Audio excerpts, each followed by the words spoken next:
उमेदवार म्हणून निवडणूक लढवण्याले यावेळी पॅनल पद्धतीने निवडणुकीच्या रिंगणात उतरले आहेत।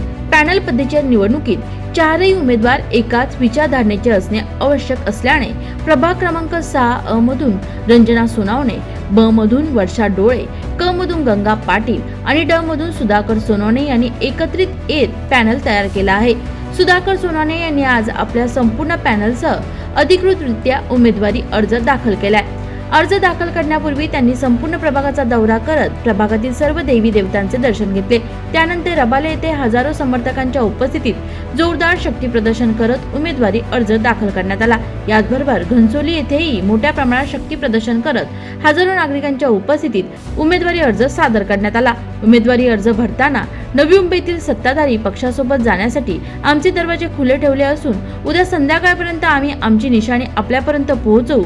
निश्चितपणे आम्ही नवी मुंबईच्या सत्तेबरोबर राहू, याबाबत आमच्या मनात कोणतीही शंका नाही, असे मत सुधाकर सोनवणे यांनी व्यक्त केले। हा पॅनल महिलांना योग्य आणि सक्षम प्रतिनिधित्व देणारा असून प्रभागाच्या सर्वांगीण विकासासाठी कटिबद्ध असल्याचेही त्यांनी यावेळी स्पष्ट केले। कसं आहे की 11 वर्षापूर्वी मतदान झालं 2015ला आणि त्याच्यानंतर ही उत्सुकता होतीच।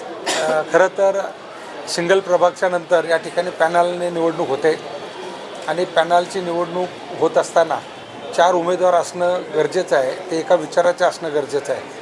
आपण गेली 25 वर्ष नवी मुंबई महानगरपालिकेमध्ये अपक्ष म्हणून या ठिकाणी निवडून येऊन प्रतिनिधित्व केलं आणि त्या काळामध्ये आपले जे संबंध खूप चांगले ज्यांच्याशी होते ते लोकनेते गणेशजी नाईक साहेब, ते राष्ट्रवादीमध्ये असताना आम्ही त्यांच्याबरोबर होतो।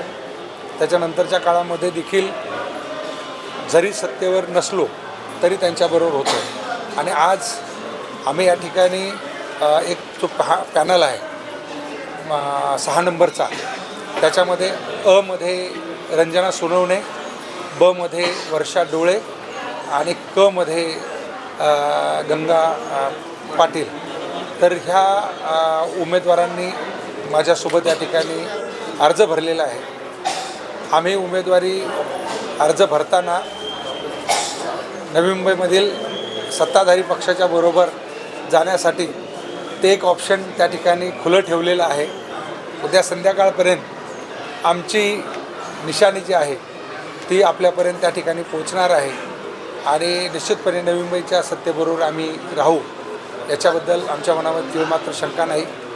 हा पॅनल खूप सुंदर आणि महिलांना योग्य प्रतिनिधित्व देणारा आहे, त्याचा आनंद आहे।